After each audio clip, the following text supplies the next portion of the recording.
Castle, place it. To Castle. Adventure Castle. Place it. To do, wow, fine, it's fine. I know the must have interrupted the secret spell book. So I'm super go. Got you. Window on the page. Oh, watch out, I'm coming out. Thomas, save me day. Saturday the 31st of January, last day of the year. And the guy's putting the resin floor yesterday for the SAFESPACE. We'll have a look. So there you go, the light's in, but obviously it's not been put up because obviously they've got to do more work. There's the resin floor, and underneath that is the heated floor pad. I don't know how good this heated floor pad will work by the time they put the sponge on. So yeah, they're coming back Monday, Tuesday. The next step is to put the boards up that are going to get padded, take them away, and then they'll be padded. Part of the door's done, the heating control panel, the light and all that's there. And obviously then, this is the front door to do. It's a bit of a mess here. Not the bit they've done, but the bit here next to it. So yeah, gives you an idea. Anyway. It's pretty much dry. But still a little bit wet in the edges, a little bit. So yeah. So it is Saturday. And Thursday, I got George home from school. And probably 20 minutes after I got home, the school rang Amy and said, basically, on a short note, George's class is shut tomorrow. Which is really, really annoying because George runs on routine, right? So when you take routine away, he struggles with that. So we had to tell him Thursday night, no school tomorrow. I named a couple of teachers and just said sick, not very well, so no school tomorrow. He accepted it okay, but then Friday he's manic. We had the builders here all day doing the SAFESPACE. So I was in between night shifts, so I was up night shift Thursday night, night shift Friday night. So Amy had George here on her own with builders. I think there was 3 builders or 2 builders and 1 electrician here all day doing the work that I've just showed you a little clip of. So yeah, she had to contend with that all day because they couldn't have George's class open. You might ask the reason for that. The reason for that is I think there's 8 kids in his class. I'm not sure if all of them, but most of them are 2-to-1 EHCP funded, which is Educational Healthcare Plan. So if you have 8 kids and just say they're all 2-to-1, 16 teachers or personal assistants in TAs, teaching assistants in his class, if you've got 4 of them off sick, then they can't fulfill the Educational Healthcare Plan, which is a legal document to staff it effectively to make it safe. So there isn't a lot you can do about it. You can, obviously we can moan about it, which I am doing a little bit. I understand it though, because obviously if they've only got 1 person with George and they need 2, even though despite him being 2-to-1 EHCP, he doesn't always require 2-to-1, but they have to be able to give it if required. So yeah, it's a bit of a grey area. And then they emailed afterwards and said, oh, we'll let you know if there's a problem Monday, we'll let you know. I'm like, oh great, we've got builders here every day. Come on. So Come on, let's yeah? go join them. What? Double trouble. Double trouble.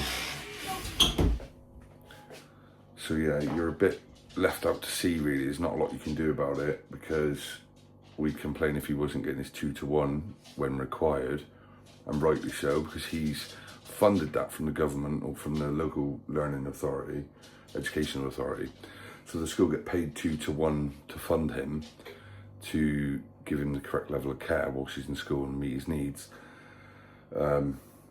But yeah, what can you do?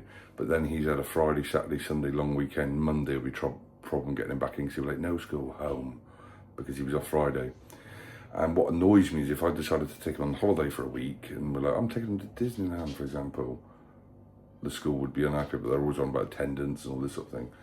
So it's like when it suits, I know all schools are the same. I know it's not their fault. If people go sick, they go sick. But I hope they don't cancel this class Monday, because if they do, my question would be, so why can't you move some of the staff out of one of the other classes, close one of the other classes? Why force it on the one class to be closed 1, 2, 3 days, 4, however long, till people are back. And I'm not blaming people for being sick. They're sick, they're sick. Why should, you know, they're not paid massive amounts of money. In my opinion, they should be paid more. So if they're sick, why should they go forcing themselves into school? And then not only that, they're putting themselves around vulnerable children or young adults when they're sick. That's not a good thing, because then you're going to be passing stuff on to them. And then George will be up for a week because he's ill, because the member of staff's passed him a bug. So you can't, you know, it's a catch-22. Has this happened to any of you lot? If it has, you just have to put up and shut up, which is kind of what I'm doing. But it does niggle me.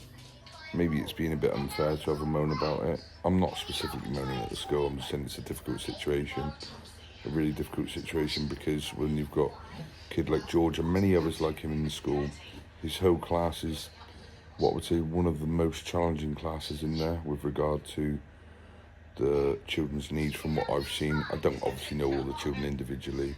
I know some of the parents, and I know that some of the challenges that those parents have with their children, similar to George.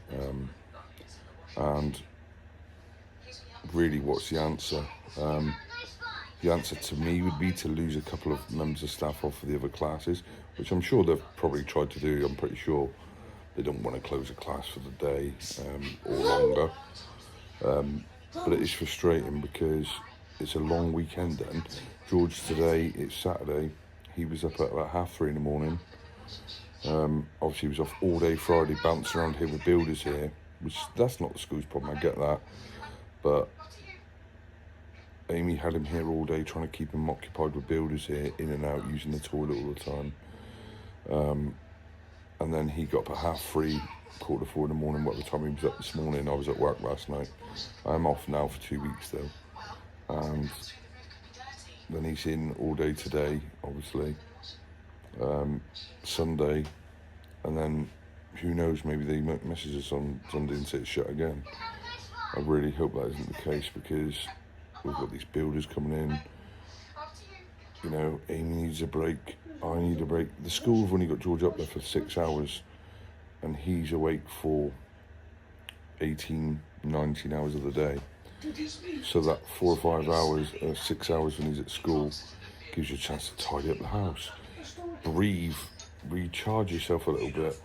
And I don't think most people, maybe you guys watch the videos, will understand what you're doing.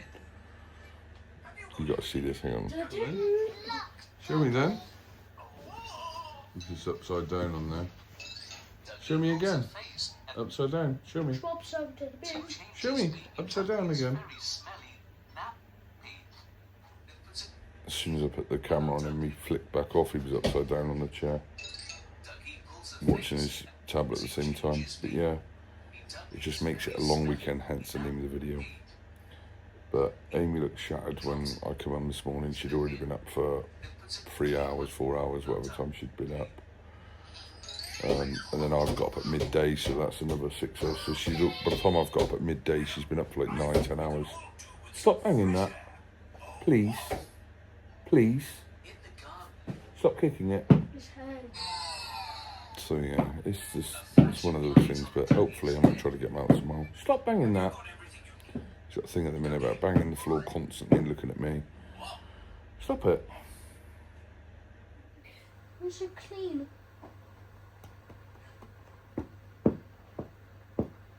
Doggy, push the face. Look at your big feet. Look how big your feet are. You look almost too big for your body. Yeah, also add on to the top of that, the last 6 months have been really, really difficult. Stop hitting the floor. It's been really, really difficult to get them out on the weekends. You see a lot of our videos in the past. I mean, look back, there's loads of videos going for walks and stuff. Stop it. At the moment, Matthew's just like, no, I'm not doing it, I'm not doing it. And I keep saying to him, you can't spend your whole weekends every evening sat in that bedroom playing your PlayStation. I don't mind him playing it at all, I genuinely don't. But I'm thinking tomorrow to try to get him out for a walk somewhere. But we'll see how that goes, because at the moment there's a lot of refusal with that. I'm going to try to get George's haircut over this weekend as well. We've got a long weekend to do it, so this is the weekend to do it. Anyway, let's have a bit of chill out time and spend a bit of time with these two. Well, George, Matthew's upstairs hibernating. Let me see them. Show me them. Put them on there so I can have a look. Put them there so I can have a look. Yeah, put them on here so I can see them. These are from his Crocs. Look. The eggs fly. Yeah, he's took them off. And that one. It's still stuck. These are from his Crocs. He took them off. These work. And he's using them to play with. How to help the chicken? Look, look at his Sorry. It's alright, it's my Sorry. look. Look. Can you put a hat on? Just listen. Put the hat back on. Or is this gonna get lost? Look at those 2, 3 tiny little army men, little Lego army men. Sorry, his hands there. Put his hat back on properly. Shaking out there. Yeah. Flow. Yeah, I know. We can see he's trying to look through the. Too close. And he's got lots of these. Sid's house, is it? This one. This one. That's Sid's house, is it? He uses this Sid's house, Bluey's house. Yeah, this is what he's doing. Let me see. Did you know how to help the chicken? Okay. Jumping in the bed. Characters jumping in the bed. Oh. Oh. Where's the blanket? Where's the blanket? Show me. Where's the blanket gone? Four little monkeys jumping on the bed. Shaking One fell off the bumpy's head.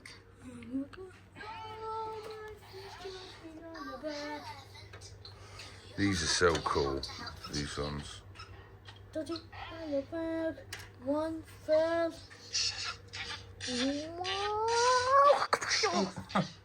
Ow! Careful. Dodgy. Yeah.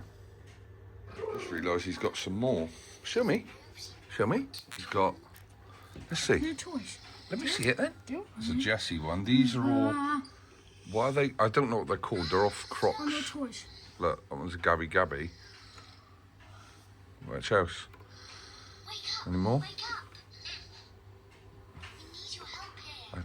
Move your hand out that way. I can't see them. Okay. Look, there they are. Look, he's got more in there. Yeah. Everybody. Let's have a look. It's clear. See them all? Okay, the There's body. a It's Gabby clear. Gabby, Jessie, a couple of Woody ones, a couple of Buzz ones. So, Okay, the body. he's playing with them now. Everybody. Anyway, that's enough of me moaning for the last day of January. I'm sorry it's been a bit of a moaning vlog, but I just wanted to share what we're going through. As we always say, we share the ups and downs. So tomorrow's the 1st of Feb. Let's hope we start the month positive. I've got 2 weeks off work, can't get any more positive than that, on my respect. And some time to recharge the batteries, give Amy a break from the continuous getting up at 3 or 4 in the morning. Get the boys out a bit, do some activities with them, hopefully get them to school. And yeah, so if you enjoyed this little video or this little moan, leave a comment, leave a thumbs up. Let us know what, if you've had the same sort of experiences with your schools, whether it's SEND schools or mainstream schools. Let us know if you've had the same sort of thing. I don't think there's a lot we can do.